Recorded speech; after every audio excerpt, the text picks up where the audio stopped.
the essential nature of a religious community. Some people want to know whether Buddhist organizations whose only activities are to organize Dharma assemblies and do charity work can still be called Buddhist communities. Since they organize Dharma assemblies, they gather for the purpose of the Dharma. Whatever type of activity is being organized, if it is in accord with the Buddha, the Dharma, and the Sangha, as well as with the fundamental Buddhist teachings on the three characteristics that mark all conditioned phenomena, impermanence, dukkha, and the not-self, then it is transmitting the Buddha Dharma. There is no need to call this into question. I recently accepted the Taiwan Ministry of the Interior's invitation to serve on the Law and the Regulations Commission, where I participate in the assessment and the management of laws governing religious groups. Through this process, I have made some amusing discoveries.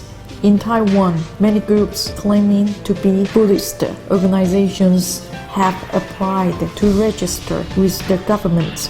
After their applications were in process, it was found that some worshipped the sage of Ghost Valley rather than Shakyamuni Buddha. Although their executive officers called themselves Chan masters, they were exclusively engaged in geomancy, feng shui, and fortune-telling. In short, these groups were applying to register with the government in order to set up a college to train Chan masters who practiced divination. This was convenient for them since colleges established by religious organizations could be smaller in scale than regular colleges. For example, only a campus area of 2 hectares, approximately 5 acres, was required for approval. Government officials wanted to know what kind of organization they were. Previously, they had called themselves Buddhist, yet they now claimed to be a new religion.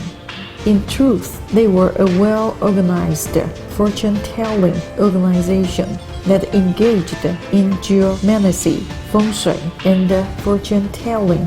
They had erected a large Taoist temple, and the sage of Ghost Valley became the founder of a new religion. Hearing this, the participating Law and Regulations Commissioners started debating. Every business has a founder. Once you have a founder, you can start raising money. If that were the case, then couldn't anyone establish a religion in order to start a college